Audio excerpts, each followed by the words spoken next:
अस्सलामुअलैकुम, daily kitchen routine में welcome. तो आज हम बनाएंगे बेसन से एक मज़ेदार सी रेसिपी।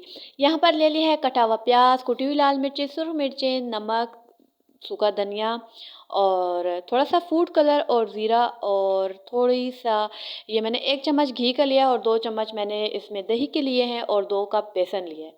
सारी चीज़ों को आप इसके अंदर डाल दें और उसका एक घोल बना लें। ठीक है, पतला सा बैटर बना लें आप। और ये सही से अच्छे से ना इसके अंदर मिक्स होना चाहिए, गुठलियाँ नहीं होनी चाहिए। तो उसके बाद एक कढ़ाई ले लें, नॉन स्टिक की ज़्यादा बेहतर रहती है क्योंकि चिपचिपाहट इसकी बहुत होती है। और अगर नहीं है तो फिर जो है ना आप इसमें 3 चम्मच घी के डाल दें।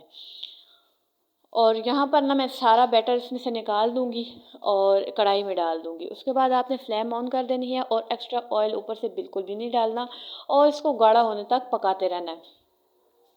तो 5 से 10 मिनट जब आप इसको पकाएंगे ना तो ये एक डो की शक्ल में आ जाएगा और इसको सख्त करना है। उसके बाद एक खुले से बर्तन में इसको निकाल लें और हाथ थोड़ा सा ग्रीस कर लें और इस बर्तन को भी ग्रीस कर लें और इसको अच्छे से ना प्रेस कर लें और इस तरह इसकी कटिंग कर लें। ठीक है, मैंने क्यूब्स की शक्ल में इसकी कटिंग कर ली है।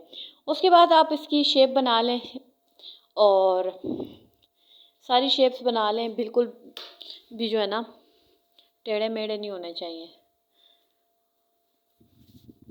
इसके बाद कढ़ाई में हल्का सा ऑयल डालें या घी डालें और इनको सेक लें। जी, इनको डीप फ्राई बिल्कुल भी मत करें बल्कि हल्का सा इनको सेक लें ताकि बेसन का कच्चापन दूर हो जाए और इनमें फ्राई वाला टेस्ट आ जाए। तो डीप फ्राई करेंगे तो ये पकोड़े बन जाएंगे और बिल्कुल भी अच्छे नहीं लगेंगे रेसिपी में, तो इसलिए आप इसको हल्का सा सेक लें। और जैसे ही एक साइड थोड़ा सा पक जाए तो दूसरी साइड आप पलट दें। इसी तरह ये सारे कर लेंगे और इसकी एक बड़े मज़े के साथ ग्रेवी भी है, वो मैं आगे अब वीडियो में आपको बताऊंगी।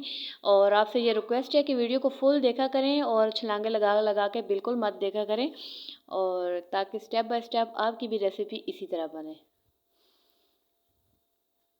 तो हल्का सा इनको गोल्डन करने के बाद इन सब को हम निकाल लेंगे। तो यहाँ पर मैंने ना ये सारे इसी तरह तैयार कर लिए हैं। अब इसी कढ़ाई के अंदर हम इसका मसाला बनाएंगे। इसमें मैंने 2 चम्मच घी के डाले हैं, आप ऑयल या कुछ भी ले सकते हैं घी की जगह। तो मैंने तो घी डाला है। उसके बाद बारीक कटी हुई प्याज़ों को बारीक काटना है, बहुत मोटा मोटा नहीं। नमक, कुटी हुई लाल मिर्चें, सुरख मिर्चें, हल्दी, सूखा धनिया और अदरक लहसुन का पेस्ट और सब्ज़ कटी हुई मिर्चें मैंने इसमें डालनी है। तो उसके बाद प्याज़ों को हम हल्का सा लाइट सा ब्राउन करेंगे और इसके बाद इसमें अदरक लहसुन का पेस्ट शामिल करेंगे।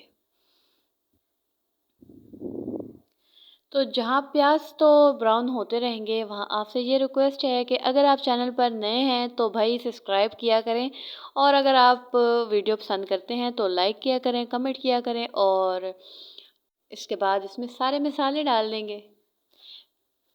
तो मैंने यहाँ पर टमाटरों का पेस्ट बना लिया है। पेस्ट सही रहता है, वैसे टमाटर गलते नहीं हैं, ज़रा मुश्किल से गलते हैं, तो आप पेस्ट बना के डालें, इजी रहेगा। और इसकी ग्रेवी में एक कौरमे की जो है ना टेस्ट देने के लिए मैंने इसमें एक मोटी इलायची और एक जो है ना सब्ज़ इलायची डाली है। 3 से 4 चम्मच मैंने इसमें दही के डाल दिए। अगर आपके पास है तो डाल दें और अगर नहीं है तो बिल्कुल मत डालें। और इसको हम थोड़ा सा और भून लेंगे। इसकी ग्रेवी को आपने बहुत थिक भी नहीं रखना और बहुत पतला भी नहीं रखना। अच्छा, मैंने तो ये ना सूखी सूखी बनाई है, आप चाहें तो ये शोरबे वाली भी बना सकते हैं। मेरी यहाँ ग्रेवी बिल्कुल रेडी है तो मैंने इसके अंदर ये डाल दी है। ये जिस तरह मैंने बनाई है ये आप रोटी के साथ भी खा सकते हैं, और अगर चाट मसाला डाल के आप इसको दही के साथ चटनी के साथ खाएंगे तो भी बहुत मज़ेदार लगेगी। तो यहाँ पर जो है ना ये मैं इसको इसके ऊपर थोड़ी सी मिर्चें वगैरह डाल के ना इसको मैं कवर कर दूँगी। इसको दम लगाना ज़रूरी है क्योंकि सारे मसाले तभी इसके अंदर जाएंगे।